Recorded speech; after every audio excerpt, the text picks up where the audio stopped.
If your legs feel heavy, cold, or strangely weak after 60, this message is for you.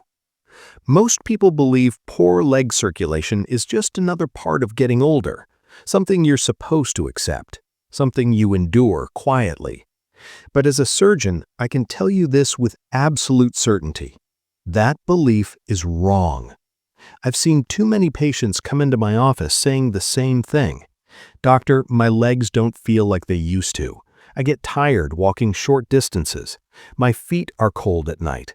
My calves cramp when I lie down." And almost every time they add one sentence that breaks my heart.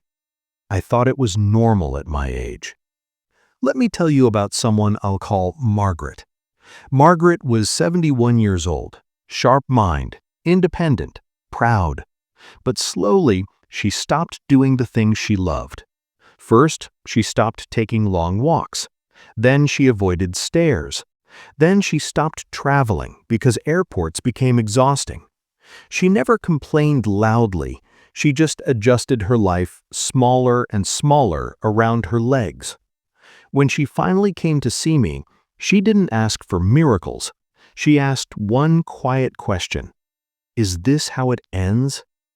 That question is why I'm speaking to you today. Because what Margaret was experiencing wasn't just aging legs, it was poor circulation, and it was silently stealing her independence. After 60, blood circulation in the legs often weakens for three simple reasons. We move less, our blood vessels lose elasticity, and the muscles that help pump blood upward become inactive. Think of your leg muscles like assistants to your heart. When they contract, they help push blood back up against gravity. But when we sit too much, when movement becomes cautious, those assistants slowly stop doing their job. Blood begins to pool in the legs. That's when the symptoms start. Swelling around the ankles, cold feet even under blankets, tingling or numbness, night cramps, fatigue after short walks. And here's the dangerous part. Many seniors don't feel pain, they feel heaviness. And heaviness is easy to ignore. Medication can help blood pressure, it can help cholesterol, but pills alone do not reactivate circulation in the legs. And while walking is wonderful, it's not always enough, especially if you already feel unstable or tired.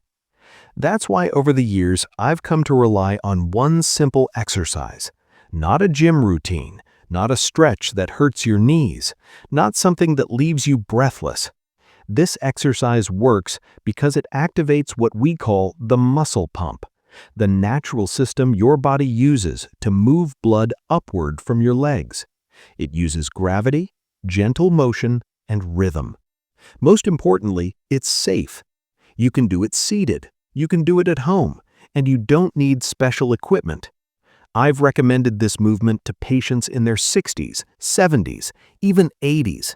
People with arthritis, people with balance issues, people who were afraid to exercise at all. And I've watched something remarkable happen. Feet grow warmer, swelling reduces, walking feels lighter, confidence returns. But let me be very clear about one thing. This is not about intensity, it's about consistency.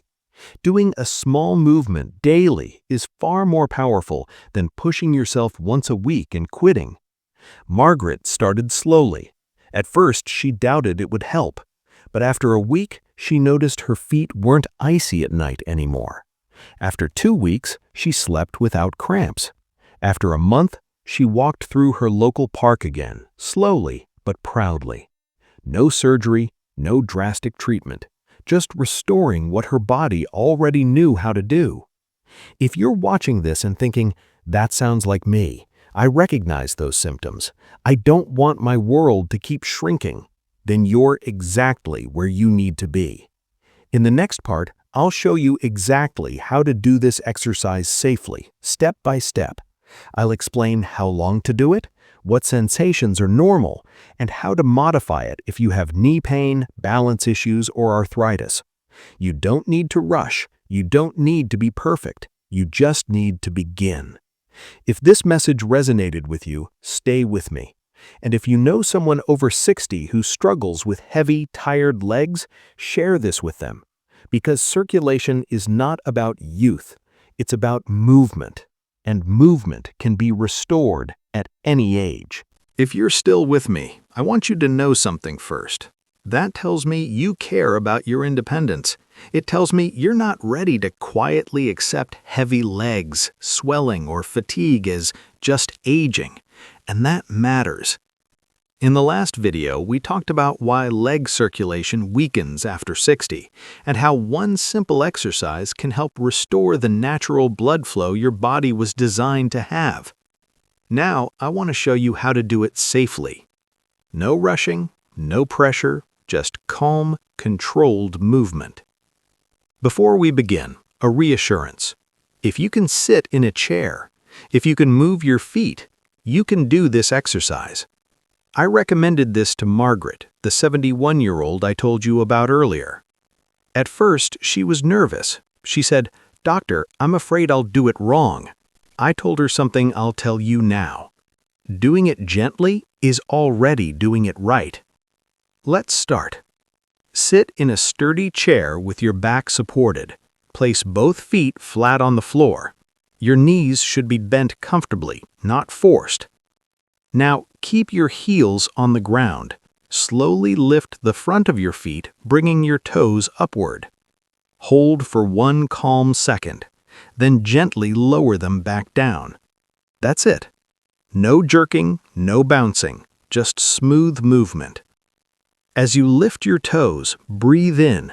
As you lower them, breathe out. This movement activates the muscles in your calves, the same muscles that help push blood back up toward your heart. This is the muscle pump coming back online. Start with 10 repetitions. If that feels easy, rest for a few seconds, then do another 10. If 10 feels like too much, start with 5. There is no prize for pushing through discomfort. Now, let's talk about what you should feel.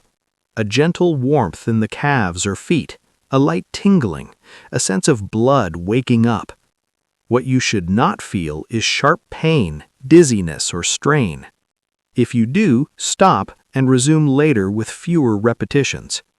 If you have arthritis in your knees or ankles, keep the movement smaller. If balance is an issue, stay seated. If you use a walker or cane, this exercise is still appropriate. Margaret did this exercise 3 times a day. Once in the morning, once in the afternoon, once in the evening while watching television.